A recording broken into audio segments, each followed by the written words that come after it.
Assalamu alaikum wa rahmatullahi wa barakatuh. Bismillah walhamdulillah salatu wassalamu ala ashrafi rasulillah wa ala alihi wa sahbihi ajmain amma ba'd.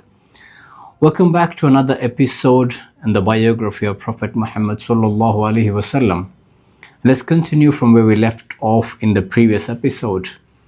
Ruqayqa, who was also a poet, took bath and prepared herself early on that day, and she reached the Kaaba, completed circumambulations.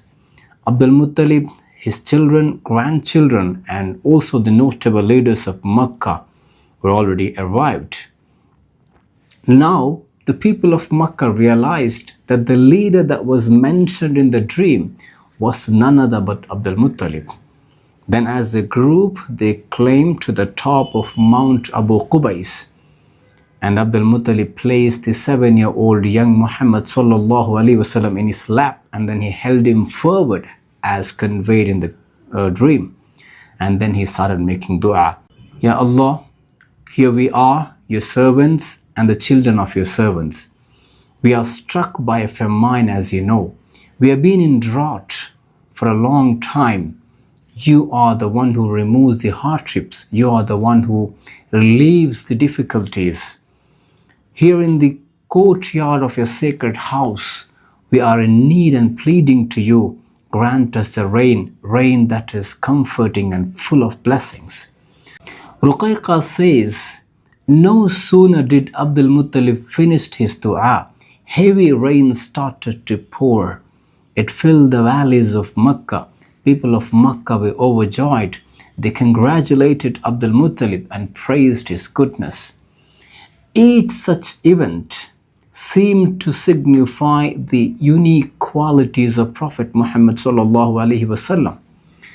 Around this time, the young Prophet sallallahu alaihi wasallam developed an eye ailment. Grandfather Abdul Muttalib tried various treatments, but nothing worked. Finally, they found a doctor in Ukkal market who was also a scholar. Both the grandfather and the grandson arrived at the doorstep of the doctor. The doctor examined the boy closely, and then he said, he ain't an ordinary boy. He is a promised prophet. The scholars may stalk at him. Be vigilant. With this piece of advice, the doctor gave him the prescriptions and left them to leave. Now the young Prophet ﷺ turned 8.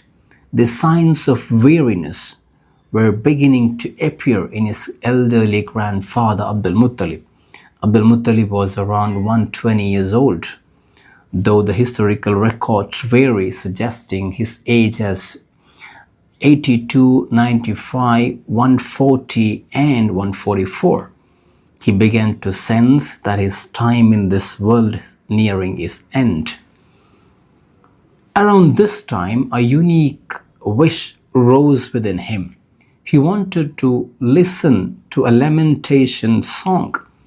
Generally, lamentation song is sung by praising the deceased. He called all his 6 poet daughters and shared his wish with them. All the 6 daughters, they fulfilled his request by each one of them composing a piece. A long poem by his elderly daughter Sophia brought Abdul Muttalib a great joy. With this, Abdul Muttalib became known as one who listened to his own lamentation poem before passing away. And with this wish fulfilled, the noble-hearted Abdul Muttalib bids farewell and he passes away. The passing of his beloved grandfather deeply saddened the young Prophet ﷺ, as he was profoundly attached to his grandfather. For the boy who had never seen his father, Abdul Muttalib was both the father and protector. And when he lost his mother, Abdul Muttalib became everything. Now with this loss, the pain of orphanhood struck even deeper, and the tears rolled down. Ayman, the caretaker, describes the scene. She says, when Abdul Muttalib passed away, the Prophet ﷺ was just 8 years old. I saw the young boy crying for a long time next to the bed where his grandfather's body was laid. These were the moments that began to teach the young Prophet ﷺ how to endure and cope the pain of separation and loss. Abdul Muttalib, even in his last moment, was worried about the future of his grandson.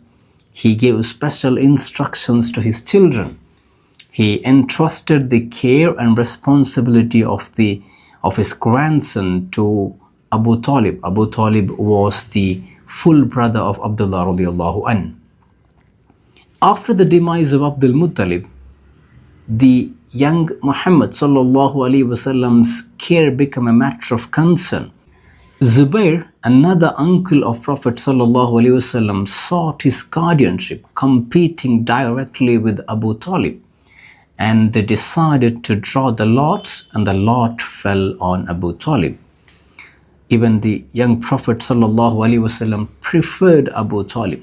Nevertheless, Zubair, whenever he could, shown a great support and care towards the young Prophet ﷺ. When Prophet ﷺ was 14 years old, Uncle Zubair passes away, and then he lived entirely with Abu Talib. Abdul Muttalib passed away in 579 AD and was buried in Al-Hajun area of Mecca. His graveyard was placed next to that of his grandfather Qusay. Inshallah, that's where we take a pause for now. Until the next episode, Assalamu alaikum wa rahmatullahi wa barakatuh.